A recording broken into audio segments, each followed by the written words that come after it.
GT Girls Garage. This is Music Chick. We got Junkyard Jenny and a special guest. We got Rachel, aka Boosted, Rachel Perez. Just wanted to give a quick shout out to our sponsors, Donuts and a Wheel, Grip Rad, Simtec Motorsports, and ZOCIETY. You can look at those all up. We just tagged them in the intro. We'll also tag them as well in this video. You can find them on Instagram. They're wonderful sponsors. But tonight, again, we have a special guest, Rachel, aka Miss Boosted. How are you doing? Good. How are you guys? Doing good. Excited to have you on. So just to kind of jump into things, tell us a little bit about you. I don't know if everyone in the community knows who you are. I know we do as a tight-knit community, but tell us a little bit about yourself. So I have been around in the car scene. I'm going to age myself here, but the early 2000s. So back in the early, I guess, Fast and Furious days, started off with Ford Focus and kind of unfortunately stuck with that platform.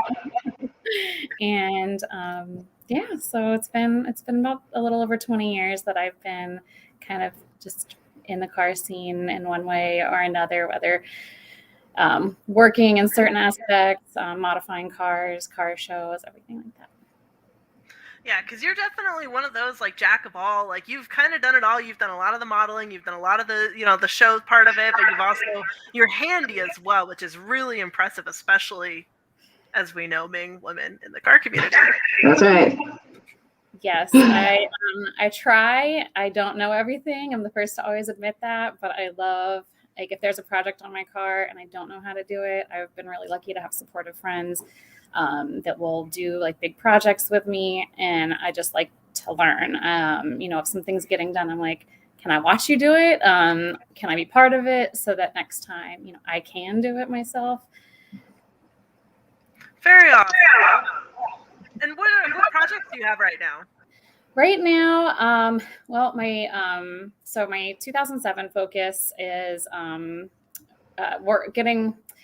to troubleshoot some issues on some stalling issues to get it back running and then get it retuned so that hopefully I can get it back on the street, enjoying it again. It's been kind of out of commission for a couple years. And then I just got a new 2020 GTI, and I've only had it a couple months. But of course, as any typical car person or car girl, I already have like a list of things I want to do to it, even though it's supposed to be my daily driver. So hoping to, at minimum, just get, some basics like a downpipe and a tune for now to just keep me and get it a little faster and a little more aggressive until I can start doing some more mods. No, definitely understand that. Yeah, Jenny and I both are modders ourselves, although my daily is like an 05 Tacoma that's stuck. Is that all good? Yeah, my daily's an 03 GMC, so nothing special, nothing at all. I just had a daily as a station wagon, a Ford Focus station wagon up until the GTI, so trust me, I know. Hey, I just did a clutch on a Ford Focus this weekend. Nice. Oh, what a royal pain in the butt. Yes. Yeah, it was not a good time. Not a good time at all. I mean, I am covered in, this clutch was so fried. It's not even funny. When I dropped the transmission out, all that crud just got, look at these hands. See them? Oh, I feel it. What year was it? It's an 05. Nothing special. Just an 05 with the 2.0, dual overhead cam. But we ran into some issues with the flywheel. It was a dual mass flywheel, and I couldn't find anybody to turn it. Figured out that you really couldn't turn this thing anyway. I mean, it was cracked, it was blued, it was warped, and I went on the hunt for one. Dual masses run about $1,300, and I said, I'm not putting a $1,300 flywheel in this car. Right. So I ended up finding, it was really bad. I ended up finding a conversion kit, which was great. It had just a regular flywheel, clutch throwout and all that stuff. I mean, everything was there. The only problem was that the dual mass is kind of thick, and so this other one's a little bit thinner. So the bolts were like bottoming out on the crankshaft before I got the flywheel tight. So I had to cut them. But yeah, but we got it. It just took, it was like 4 hours out, 6 hours in. Oh my gosh. Yeah, it was horrible. Horrible, but it's done, and I don't ever want to see that car again. Don't come to my garage. Yeah, no kidding. It's pretty bad. So the 2020 GTIs, is that a manual? Is that a 5-speed or a 6? It's a 6-speed. Nice. So I toyed back and forth because we was replacing my daily, so it's going to be a daily, and I live in the DC metropolitan area, which is known for its traffic. And driving a clutch can be a little hard when you are in stop and go traffic all the time. So at some point, I just was like, you know what, I'm gonna find the car, and I'm gonna let, like, whether it's automatic or clutch, or stick, I am going to just let it decide, basically. And when I finally found like the car, it was 6-speed, and I was like, perfect, like that works. And I have not regretted it at all. Like it's just been such an easy stick, like compared to my Focus that is so overly modified. And I've got an XD clutch and everything. It's not an easy car to drive. And like the GTI, it's basically shifts itself. I mean, it's so easy and it's so much fun. So I don't regret one bit getting it at 6-speed. I'm loving it. I agree. Yeah, I definitely agree. I mean, manuals are the way to go. Absolutely. My Z's got a 6-speed in it, and I love it. I use that 6th gear all the time. Both my vehicles are all 3 of my vehicles are only 5 speeds, and I'm like, I couldn't imagine having that last gear. I'm like, I would go so fast.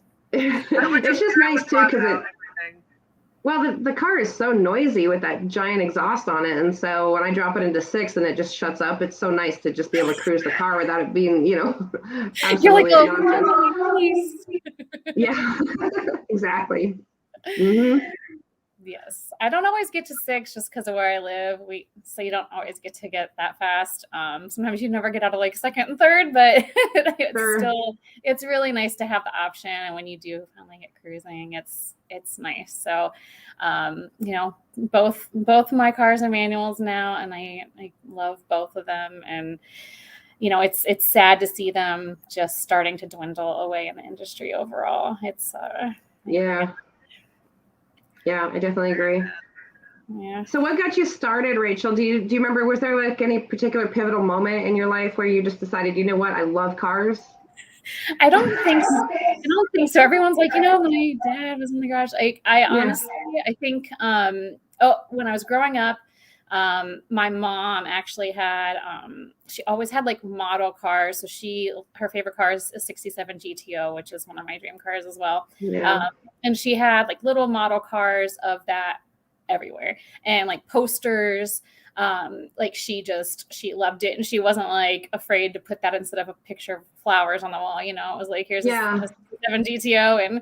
And I always loved it. And as little, I always played with your Hot Wheels and your Matchbox and stuff. And I grew up around pretty much all boys, so it was just like inevitable that, as they were getting older, and I grew up around like older boys, and they got their cars, and they were like started to like modify them back in, the, let's say, late 90s. It was a little different than it is now, but, it just started to intrigue me. And then, by the time I was able to get my first car, I was already sold on a Focus because of the rally cars in Europe.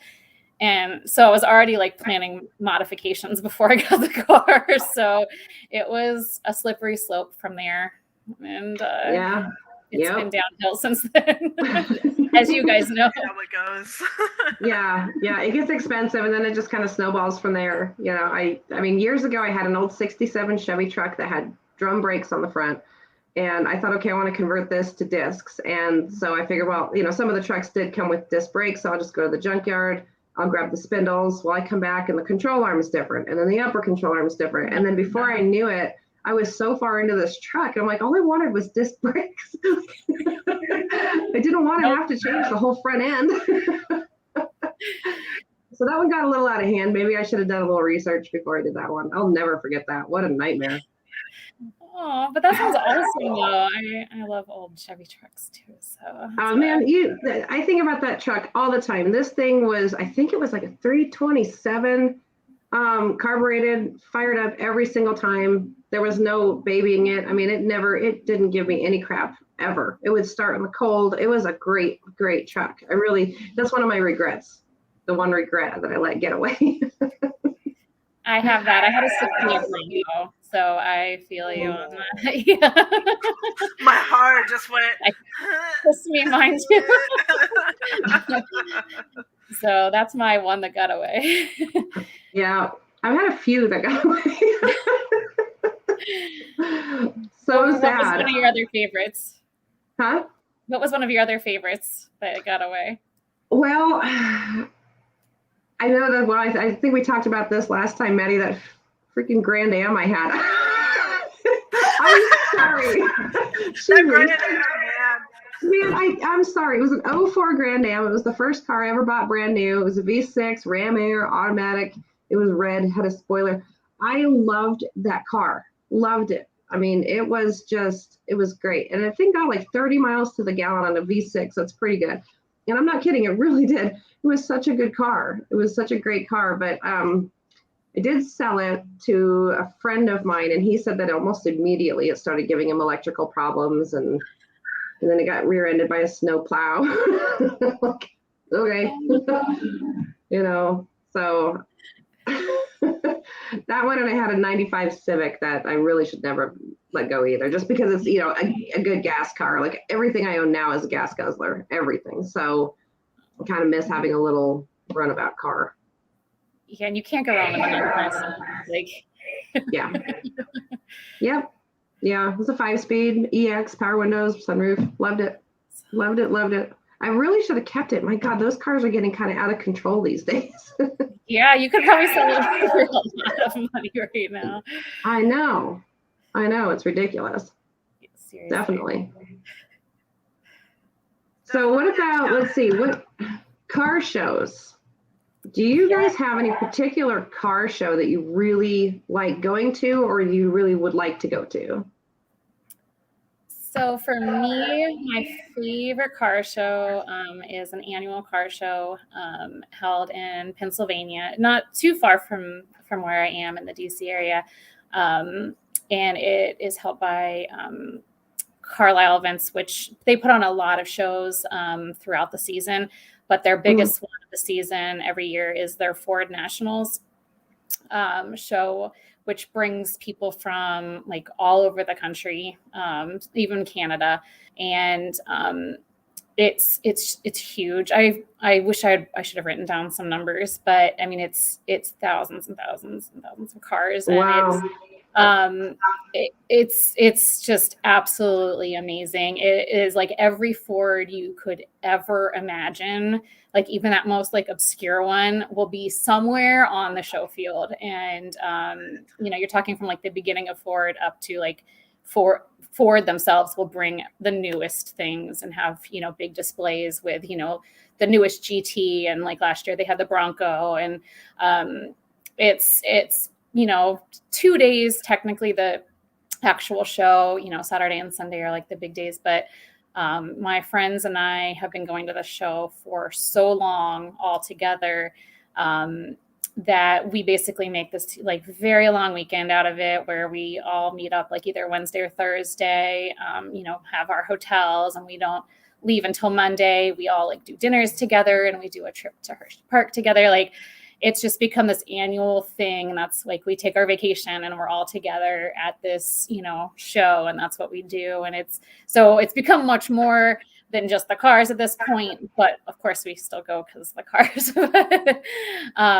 It's just it's an amazing show. It's amazing people. It's such a laid back crowd, and just you can't beat being able to see that many cars in one spot for a weekend. It's just, even if you're not a Ford fan, like you're going to see something that you like there.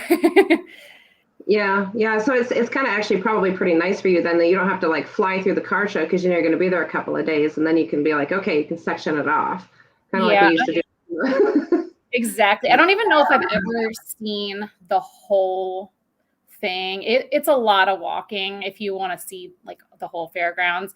So you usually end up getting kind of, unfortunately, you're like, oh, you just sit with your friends, and then by the time you realize that you haven't got up and seen like the whole show field, like the sun's going down, you're like, crap. But I usually try and make a point to at least see, like I really like the XR4 TIs because that's such a, like, it's not a car. Yes, I remember those. So it's not a Scorpios there too. Would there be the Scorpio? Yeah. So like you see like, just really, really cool things like that. And they'll have like a couple people will bring like some Cosworth escorts and just really cool cars that you're just never going to see on the road, otherwise, of course there's Mustangs, but there's Mustangs like everywhere. So, so it's awesome. And you see like the classic Broncos and like the newer ones and, it's just a really cool, that's a cool, like my brother loves Fords. He's actually got a 76 Ford Capri, the German Ford Capri, and that thing is the coolest car. It's just so neat. It's because it's so different. It really reminds me of our Datsuns. It's just same era and just weird. It's just so unique on those. Yeah, it's the body. They're so sleek. Mm-hmm. And yeah. Yeah. Boy, I'd love to see an XR4 TI again. Holy crap. That's wow. I mean, that's taken me back. I know. And there's like a whole crew of them. A lot of them are in New York. I don't know like why. They just all happen to live in New York, but they come down and it's just so cool. Like they're all just like, they're just so they're unique little cars, and yeah, it's cool to see so many of them in one spot. And you think like they're all rust buckets, but at this point, but they're not. They're also taken care of, and it's like a flashback. It's really cool to see them. Yeah, like, looking so new, even though they're really old at this point. Yeah. I used to work at a junkyard, and we had a few of those in there. And when he closed down, I went through, kind of his stuff to get, just stuff to like resell before it got crushed, the weird obscure stuff. And I did come across a spoiler for an XR4 TI. I don't remember what I did with it. I know I kept it, but it would be great to just get that out there into the universe and just see what, if anybody's got any interest in it, like, what are we going to do with this thing? Yeah. I mean, I'm sure there's people in New York that would probably need it. So. Yeah. They're huge though. I don't know how we'd ship it. But I don't know. I'm going to have to go back over there and find it and see if I left it over there somewhere. Yeah, that would be cool. Yeah, for sure. Parts like that. That's so cool. Yeah. You got any, Maddie? What's your favorite car show? I mean, it's going to be probably like local as far as it goes. Like I really like the Lafayette Cars and Coffee shows that we have out here. And we get a lot of people out there. I actually used to be like a moderator for the Cars and Coffees, and it was phenomenal. Like just the amount of the local community that shows up. I don't do as much in the car show side of things that I'd like. I've really transitioned into focusing on building my Datsun into being a drift missile and trying not to send it into walls. So that's kind of been a little bit of my focus there is stepping a little bit out of the car show community as I don't really have a show car per se. But the people that go are really wonderful. There are a lot of Datsun people that actually go and show up. I'm sure Michael, Jenny, like in his. I wish I had a picture of his Datsun. It's got the breeze stripe on everything. Yeah. No, I've seen that car. I think he lives maybe somewhere close to me. I've seen him at the grocery store before. So, I think he's somewhat close. I'm not 100% sure. So we do have a question here. Other than the vehicles, obviously, what do you like to see at, or what attracts you to car shows besides the cars? I mean, I would definitely say like the community of it. Having people like good friends that you can hang out with all day at a car show is really what draws me to them. Otherwise, I don't like to go as a like if I don't know anyone who's going, not gonna see me there. You will not see me there. I am way too shy of a person to do that. But you know, if I think partially it's just because it's hard conversing. Because when a lot of times people, I don't know, Rachel, if you've had this where it's like, oh, is that your husband or your boyfriend's car? No, I'm single. I'm single. Jenny's my wife, but I'm single. Yes, and I am super just like socially awkward. So if I go to a car show, I will just like literally sit by myself or stand by myself until someone comes to talk to me because I'm just like frozen with fear. So like that's one of my biggest draws, absolutely, is like the crowd. And if I usually won't even go to places unless I know somebody that I know will be there, and I make them promise me that they'll talk to me. So I'm definitely that way. And just like, yeah, the community, like the show is just hanging out with your friends all day, looking and talking about cars. Like, to me, that's the best thing in the world. So absolutely the people. Yeah. You know, it's so funny. The last time I went to a car show, it was kind of a sort of an impromptu thing. I'm trying to remember where I met this girl, but I ran into a girl and I think she had some sort of a Javelin or something. And I was talking to her about it and I was like, man, that's no, it was a Duster. She had an old Dodge Duster, Plymouth Duster.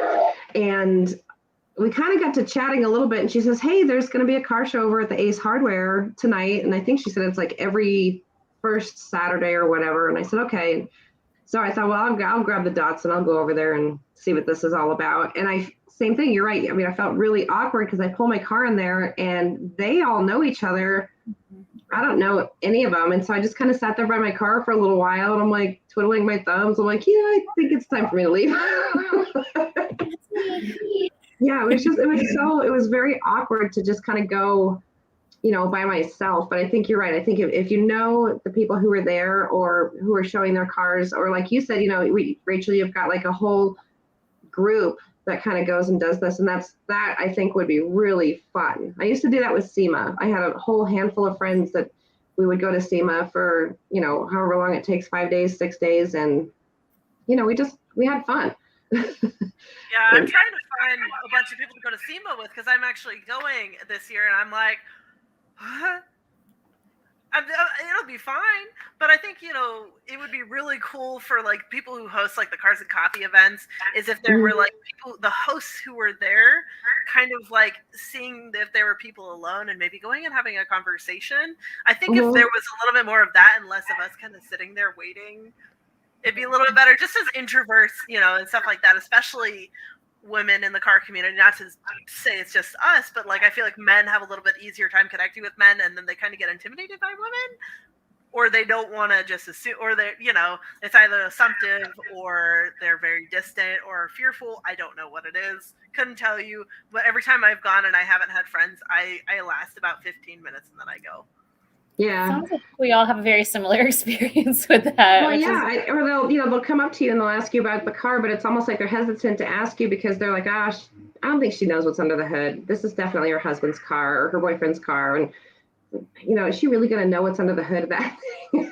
You know, what modifications have been made? I do have to admit, though, I mean, you want to talk about something stupid. I've had my race car for, what are we working on, 4 years now? And I was in the staging lanes there in Vegas, and I had 1320 Video come up, and they were going to do an interview with me. And I told them, I said, I have to tell you, when you start asking me about my engine and my turbo and my transmission, I'm going to blank. And I do. He's like, you know, what are you doing in there? I'm like, small block Chevy. An engine? It turns on. There's an engine in there. It goes really, really fast. So yeah, I clam up. Even at car shows, at the racetrack, it doesn't matter. I always screw it up. So. Oh, absolutely. When someone puts you on the spot, you're like, oh, I don't know. Well, yeah, I have the camera right in my face, and I'm like, I don't know what to do with my hands. Oh, it's crazy. I don't know. I think for me, like car shows wise, there's a couple I can think of. SEMA for sure. I know that's not really a car show, but there's a lot of cars there that you could certainly check out. But SEMA is definitely one of my favorites, and I haven't been in 10 years probably. Need to go back for sure. It's the same for me. Yeah, SEMA would be a good one to go to for sure. Absolutely. Mm-hmm. Yeah, I did SEMA like 6 years ago. Yeah, that's like been too long. Wait. Did you get to see all of SEMA? Or did you have to like kind of break it up? I had to break it up, so I was only able to do it for like half a day, just because of how it worked with my time off, and it was very, very heartbreaking. Because I basically just got to do like one little lot area and kind of was able to like walk around with one of my buddies who went with me, and that was it. And I had to leave. I was so upset. I was like really loving it, you know, really wanted to stay and continue to be involved in it, but just couldn't. It was just one of those unfortunate things. Aww. Well, I was there for all 5 days, and I think I missed a whole lot of stuff. I remember that like right before you walk in the parking lot, just outside, they had drifters. And you could sit there and watch them, and then they had I think like Toyota had something out there where they were taking the trucks and the FJs, and they were going up over dirt hills and stuff, and I missed all of that just because there was so much else to see on the inside of the place, and it was just crazy, absolutely crazy. It's so huge. Yeah, I would definitely. probably have to go alone just to see everything, just to be like, okay, no distractions. I don't want anyone talking to me. Have the blinders on while I'm walking through the whole thing. Otherwise, I would miss it all, I'm sure. Yeah, or at least something. Or if you do go with somebody, kind of get a map of the place and just be like, okay, we're going to start here, go this, do this, we're going to do that or whatever. Just, kind of try to spread it out as much as you can, because it's huge. It's absolutely huge. And it's really the funny thing I love about that show, the SEMA show, is running into like celebrities. I came out of the bathroom and I was doing something on my phone while I was walking out of the bathroom, and I literally ran straight into Hulk Hogan.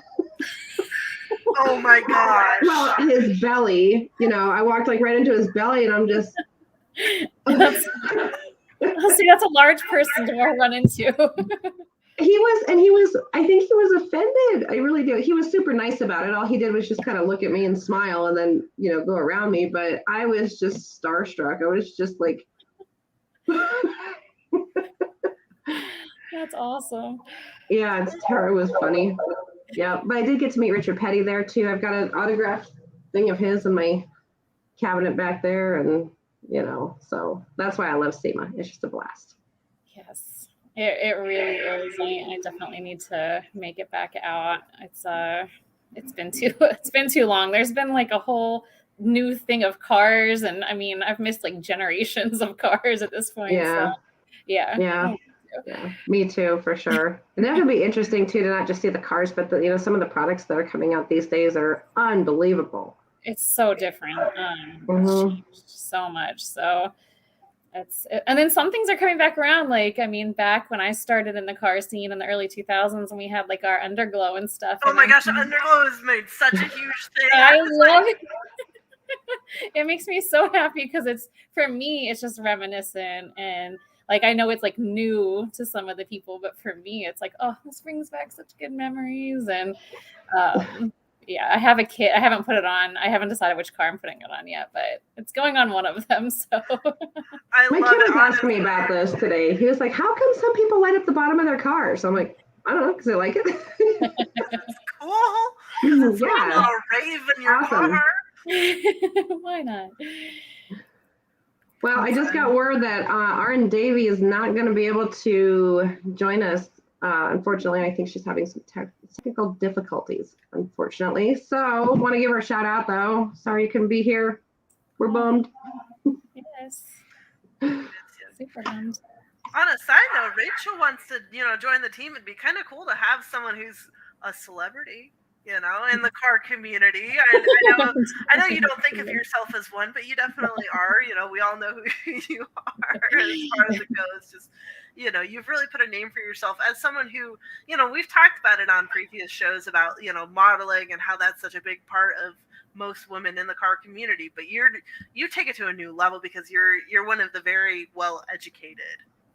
You know, I try, because I didn't start like that way. I mean, I started with just cars, and the only reason I ever honestly did any modeling way back in the day was because I don't know if you remember the brand Echo, but they used to work with Kicker, and they were like, well, you know, we want you to, you know, be Miss Echo, and, you know, for the shows, and like you'll get free Kicker sound system. And I'm like, enough said. Like, that's all Yeah. all I want. We're good.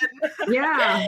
So it wasn't about anything else for me except for like car parts. So I did that for like their car shows. I didn't do anything for decades, and honestly, at a much older age now, just did it honestly just for fun. Friends that are photographers that just wanted someone with their car. I'm like, why not? Like, it's nothing I do professionally. It's nothing that like I, you know, it was just literally fun with friends who do photography. And it's just, you know, it adds another thing because I love just cars and like looking at them. So it's fun to be part of like the photographs at that point. But for me, if I had to give or take one of them, I would never like be on another car or model with another car. It would be like working on them, you know, zooming around on them, you know, doing all that. I'm 100% just a car person. That's my soul. Like I would, yeah, let's live. You know, guys know how it is. Like, you just live for that. Like, it's my whole life. It consumes, like, you know, if I'm not doing car stuff, I'm thinking about what car stuff I'm going to do. And, you know, planning, you've got your lists, and it's sad. Even when you're daily, you know, it's never going to be a daily driver for me. So I tried to fool myself and say I was keeping the GTI stock, but I'm not. So yeah, no, I understand that feeling when you're really passionate about something. It just kind of comes like, well, for example, that Focus clutch that I did this weekend, I really wasn't supposed to do it. It was my brother's deal. I told him, I said, you can use the shop since I've got the lift.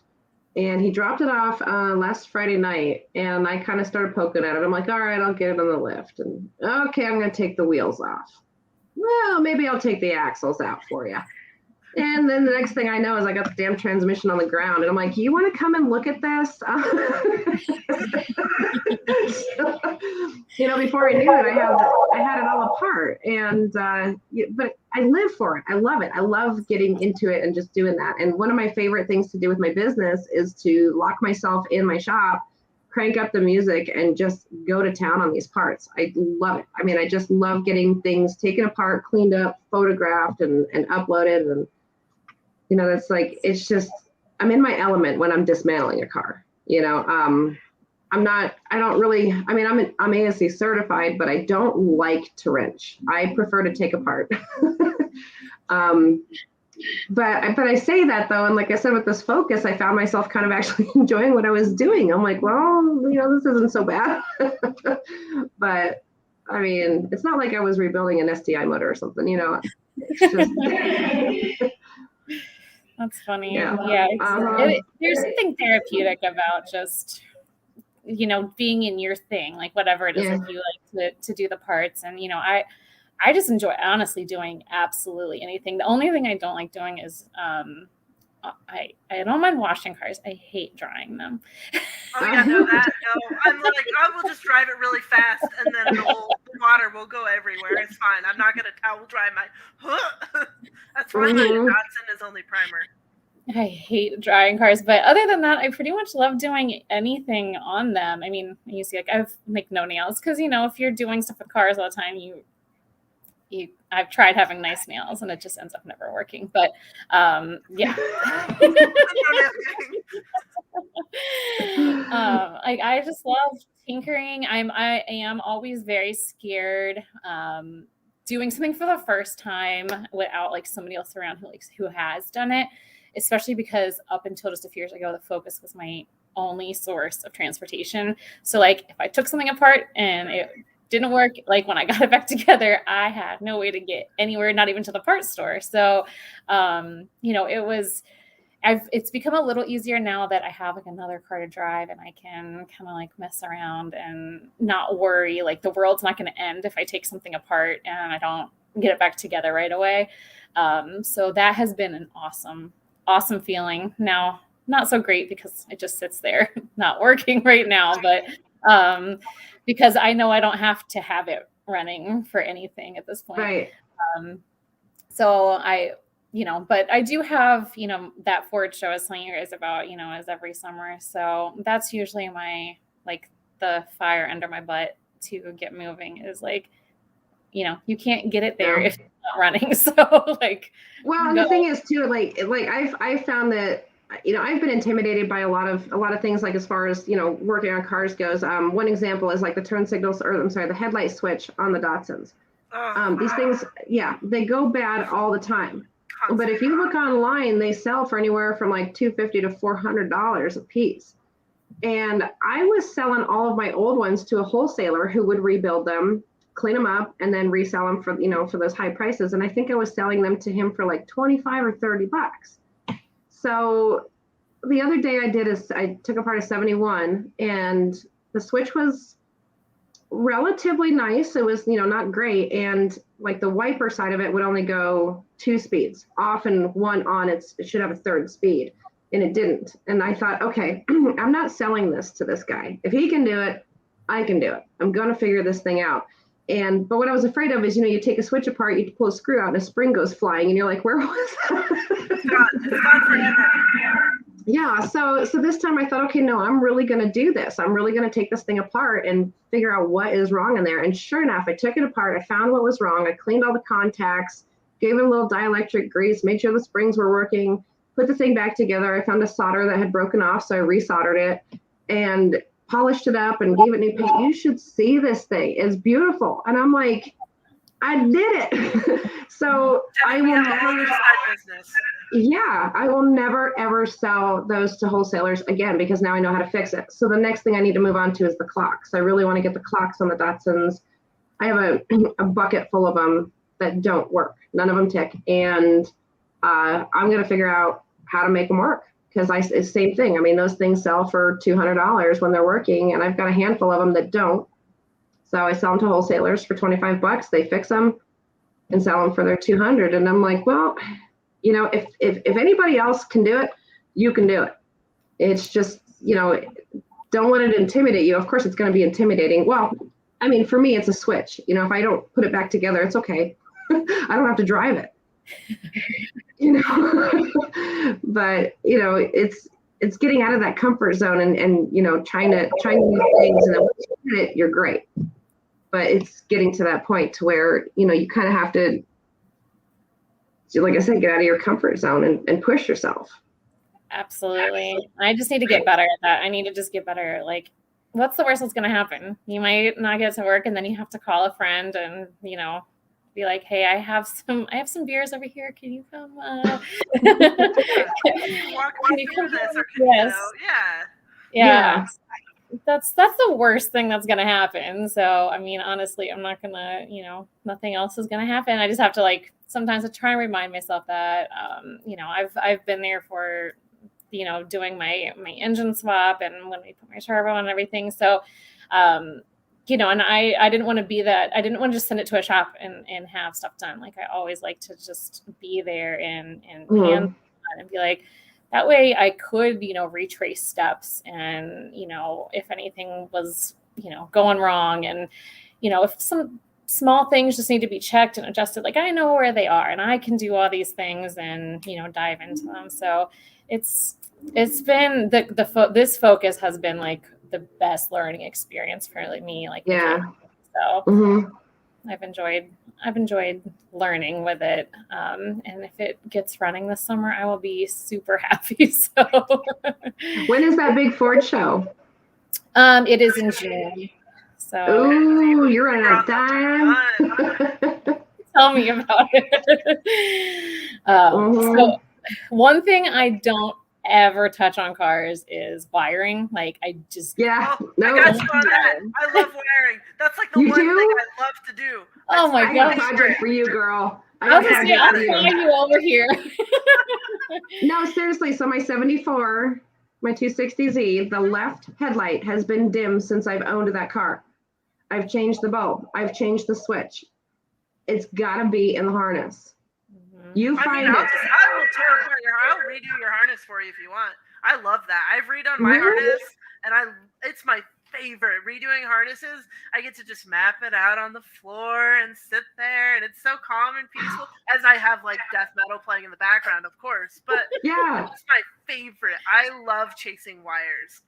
Oh no, you are more than welcome to take this project. I hate this thing. I even went as far as to put the LED headlights in it, thinking that would fix it. Now the light just doesn't turn on. And I don't like the way the LEDs look on my car. I mean, they look great if, maybe if I was younger. But I don't like the LEDs on my car, so I'm going to go back to the, standard sealed bulb. But yeah, if you can find that problem, all yours. Got it.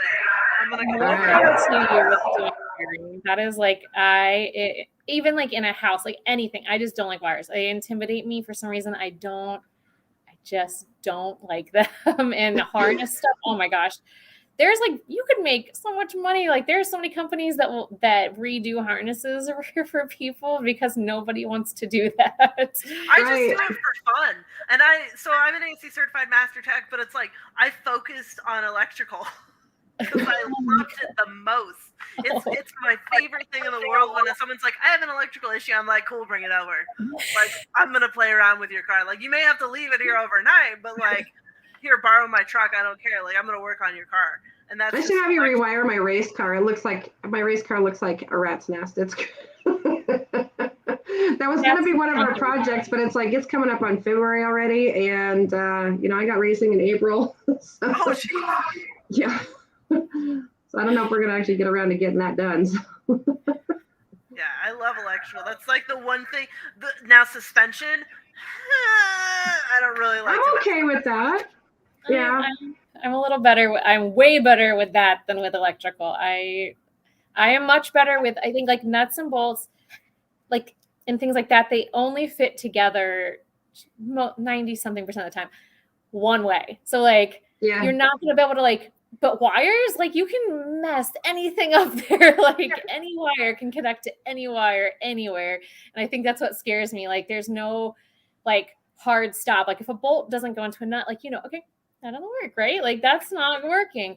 Wires are like, I'll go, and then we're gonna go. Yeah, they're like a blue one can go to a red one. Like it can. It's probably not supposed to, but wires are so. They make me so nervous. I don't know why, but I don't think I'm ever getting over that. So I'm perfectly happy to like outsource anything with that. I definitely get now. Of course, like newer vehicles.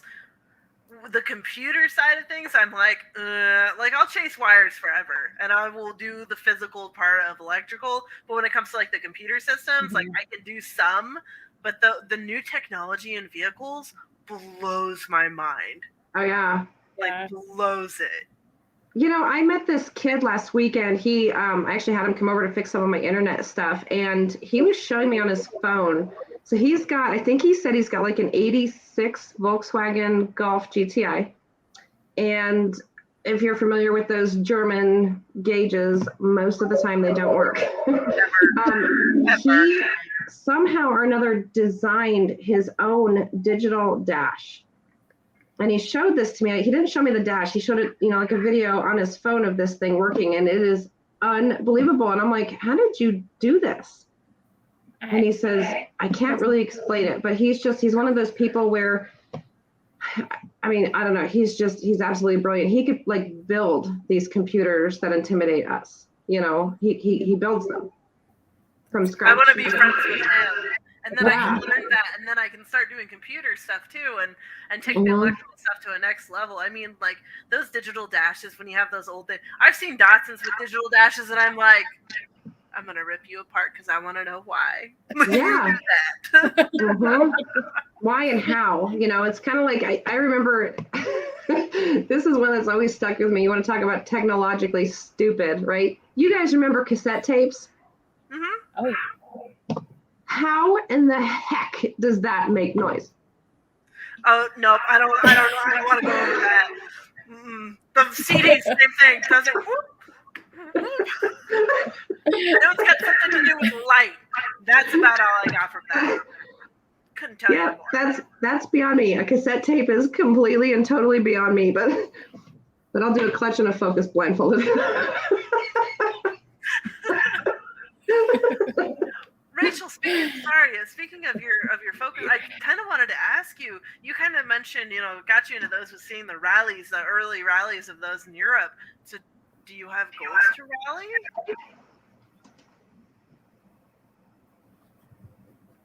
I don't know if it cut out there. It did. Is that my internet? Do you have goals to rally at all?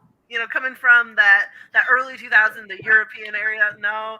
I was gonna say that would be really cool. No, I mean, I would love to, but you have to pretty much have a disposable car because they're just, I mean, anything can happen there. It's for me just watching. I'm a happy spectator. I do have goals to go. Like, I would love to go to an actual rally over there at some point because I think the only thing that would bum me out of being there in person instead of watching on TV is that you're only getting this little small view of a rally, which is one car zooming past you really fast at one point, as opposed to at least, on TV, you get to really watch the car go through everything. But it's to me, I mean, I'm a big drift fan. That's my favorite, but rally car racing is just such an ultimate skill test. I mean, you are dealing with everything. I mean, you have to have such full control of a car. And it's to me, just watching, you're just holy crap.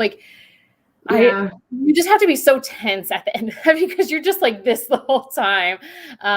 It's just such an intense sport. And I love watching it. I was a huge Colin McRae fan.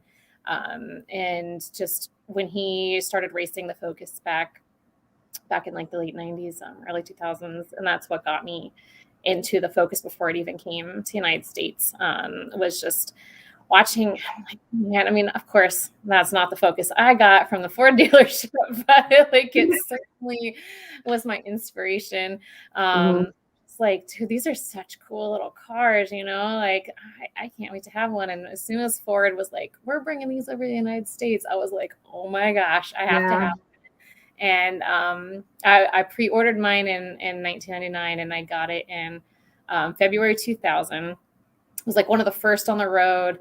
I mean, people were just staring, and because it was one of the first of that shape hatchback and everything back then. And I mean, I would get stopped at lights and 7-Eleven and the gas station and on, just everywhere.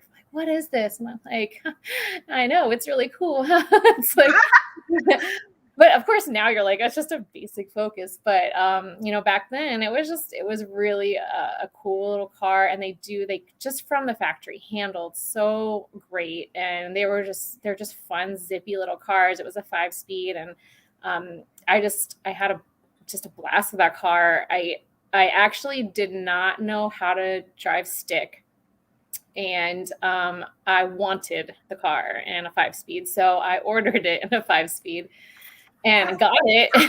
And the dealer's it's here. We had to go pick it up, and my mom had to drive it home for me because I didn't know how to drive stick yet. And she parked it, and that night I drove around my neighborhood until I don't remember, 11, 12, 1 o'clock in the morning, just teaching myself how to drive stick because I was I have a brand new car. I refuse to let it sit. So I stumbled around at really late at night when nobody would watch me stall out, and taught myself that night how to drive. I think that's the only way to learn is honestly in the middle of the night when no one can see you, and then you're not going to be hearing when you're oh, there's a gear. Exactly. And so that's how I learned. I was this is my car. I have to learn how to drive it, and that was my baby, and that's what started this whole slippery slope of owning cars and modifying them. And my manual obsession that I haven't gone back from. And yeah, it's been a long time. I couldn't believe that it's been 22 years of me owning a Focus, like not that Focus, but just Focus in general. I'm just like, yeah. No, that's really cool. Hey, how do you know AV Lee? Just keep your eye out for that Mr. Bender. Let me have a Diablo sandwich, a Dr. Pepper. Make it fast. I'm in a goddamn hurry. You want something? Hush puppy, Daddy. We got no time for that crap. That was our 10-minute warning. Oh no! I always forget that it showed. Where did she go? Ugh. We lost her. Uh-oh. We'll get her back. We will. I hope. I hope that wasn't like disconnected her. I'm so untech savvy. It's bad. Yeah, me too. Well, as we just discussed. But while we wait for her to come back, what were we just talking about? I was actually just about to ask her how she knows Ivy League. Oh, but, yeah. Yeah. That would be cool. It looks like she's trying to come back. We're working on it. Okay, we'll get her back somehow. Where did she go? I think she's lost in backstage. Yes. We'll get her back up here in just a second for sure. Yeah, because that is a good. I've been looking at the comment section, so. Okay, the Matrix is glitching. We're working on it in the background here. We're gonna get it. We set it on fire and call it a day. Yep. Oh, I found out I have a working clock, by the way, of dots and stuff. So when I had redone and did my ET. So wait, Rachel's back. We can talk about that another time. No, I want to hear about your clock. I could hear. Oh, as far as I have a working clock. When I did an L 2.8 ET swap in my Z, and so I needed a boost gauge, and so I removed my clock because I didn't think it was working. And then I looked at it the other day, and I was like, just for fun. Oh, there we go. I was like, just for fun, like I'm gonna take this apart for a second and just see. And I plugged it up, and I was like, it was ticking, and I have probably one other than Jenny's of the working, like other than Jenny's one working clock. It's after we talked, I had a nightmare because this is the first year I've actually got my car in cold storage this year. It's out of the weather, but it can still get cold. And I'm just wondering, I wonder if this is the last year that clock is going to work. Don't say that. Don't say that. I know. Half of me just wants to go out there and be like, no, okay, I have a big old garage. You can come live in it. But there's so much going on in there. We've always got things going in and out. And we got 2 race cars in there we're building right now. My other race car's up on the lift, waiting for the tranny, which should show up any day now. So, yeah. So circling back, now that we got Rachel back, how do you know Ivy League? Oh, so the DC metro little area is pretty small in the car community. So she so when I first met her, it was actually, I don't know if you guys ever heard of, there's like a big event that used to be in Ocean City, Maryland called H2O. It still goes on, but nobody goes anywhere because it's become quite a disaster. But it used to be really cool a long time ago. And she was hanging out with some people that I knew, and she had her awesome Miata, and we went for a little cruise down the strip in Ocean City in it, and just after that I was like, another car girl, I love you. Awesome. And she's just so sweet and awesome, and just a bubbly personality. You just have to be friends with her if you meet her. So it's just such a small world that she's part of this. And I was like, what a small world this is. But yeah, our little DC, Maryland, Virginia community is pretty small. You end up kind of knowing everybody in it at some point because it's Just a tight little area. small. Yeah. It's a tight little area. Yeah, we're pretty much all the same state. Like people don't realize that unless you're here, but like DC, Maryland, and Virginia are just like you just drive in between them within like 5 minutes. You're like in the other one, so it's just one big, one big melting pot. That makes sense. That's so nice. I love hearing about stuff like that, and just the small knit communities is so beneficial, and it just creates a little bit more wholesome thing. You know, unfortunately, Jenny and I are in like the Denver metro area. I mean, we're North Denver, but yeah, it's not. It's not small. Yeah, for sure.